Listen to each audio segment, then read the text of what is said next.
So it's the 40th anniversary of the Chernobyl disaster, and I'm going to read a little bit from the Independent newspaper that I saw yesterday, which it's succinct and it tells it far better than I can manage. The two explosions at the Chernobyl nuclear power plant came decades apart in the dead of night. The first at 1:23 a.m. on April the 26th, 1986, spread a cloud of deadly radiation that raised fears across Europe and shook the very foundations of the Soviet Union. Some say it actually led to its eventual collapse. The second came at 1:59 a.m. on February the 14th, 2025, and was blamed by Ukrainian officials on a Russian drone with an explosive warhead. While not as catastrophic, it sparked new anxieties about Moscow's invasion of its neighbour, striking the site that symbolised so much suffering for Ukraine. What was once seemed unthinkable, strikes on nuclear facilities and other hazardous sites, has now become reality.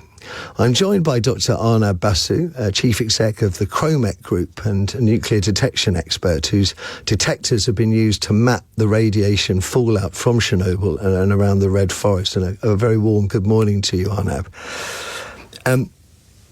I'm fascinated by events since the original explosion, how the reactor was made safe in this concrete sarcophagus. I believe there were two. I think there was a sort of rushed one and then a more permanent one. And I'd really like to hear from you about what the current state of that sarcophagus is.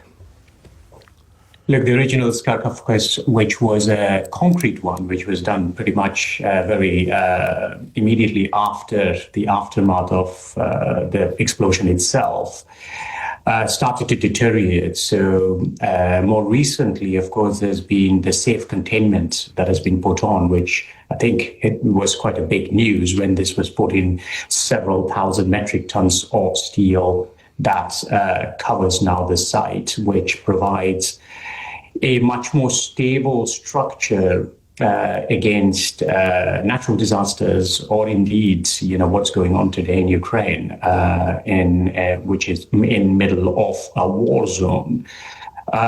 Generally, these structures are very stable. These are, it's supposed to last over 100 years in terms of the containment structure. So it's in a much more stable condition than what it was the original containment that was used, which was deteriorating. So, what is the region of Chernobyl and the immediate environment? What is it like today? I've seen documentaries which animals running past and a few people still living in the area. What is it like? Look, the immediate surrounding area, which was the exclusion zone and the famous Red Forest. Red Forest was named because the deposits of the radioactivity that made there was a red hue on all of the plantations. That was actually all bulldozed down. So what the forest around we see today are new growths of vegetation around it. And beyond the exclusion zone, the natural the radiation is actually similar to what you'd expect in a natural background, which is about 0.1 millisieverts. Within the exclusion zone, it is very patchy, so it's not uniform radiation or radiation within the vegetation or the soil itself. There are extreme hotspots within that area, so like 300 times more than natural background radiation, which means if somebody goes and spends an hour in and around or close to that extreme hotspot, you're exposed to dose that is normally about a year's dose if you're just going about in your normal life anywhere else in the world.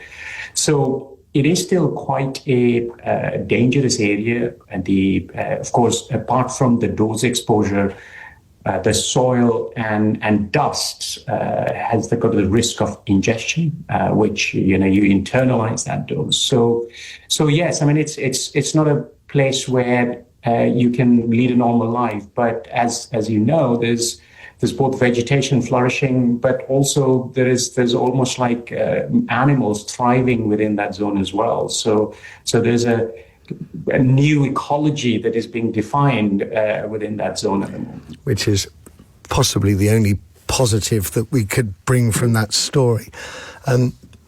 As a professional working within the radiation industry, what do you make of the shift in modern warfare whereby nuclear reactors and such like appear to be considered acceptable targets by some forces?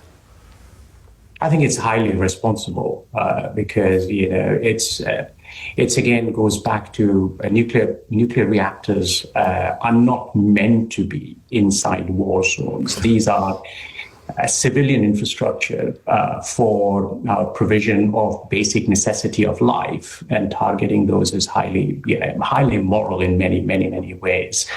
But modern reactors are built in a robust way, so it can actually withstand quite a lot of both from the sort of natural occurrence of earthquakes and things like that. And they're quite resilient, but also it can probably withstand a normal missile strike.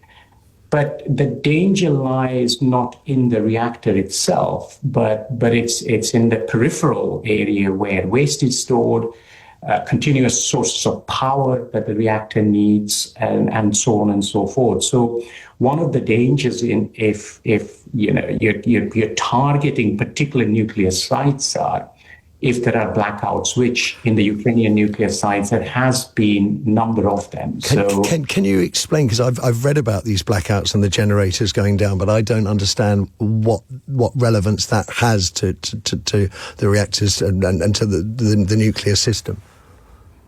It's actually where waste is stored, and it needs continuous water for coolant. And if you stop the continuous movement of water, you can actually boil the water off, expose radiation. So power in nuclear sites is pretty important, and it is one of the reasons the Fukushima disaster was not because of the same reason as the Chernobyl disaster, which was a fundamental design flaw and human error and a political system. Fukushima was much more but because of loss of power. Although the reactor shut down, but still there was a massive exposure because it lost power, because of that extreme sort of natural phenomenon that it experienced. And it's very similar. If you loss of power, you have got those risks today as well, not only from the reactor, but also from waste storage centers and all the infrastructure that surrounds a nuclear power plant. Fascinating conversation. I'm absolutely indebted to you for sharing your expertise. And I took some reassurance when you said, a nuclear reactor can probably take a direct missile strike. And I thought, well, this is encouraging news. But your warnings about the lack of power, which seems to be a far more vulnerable target in many ways, is very troubling indeed. I appreciate it, you sharing your expertise. Dr. Arnab Basu, thank you.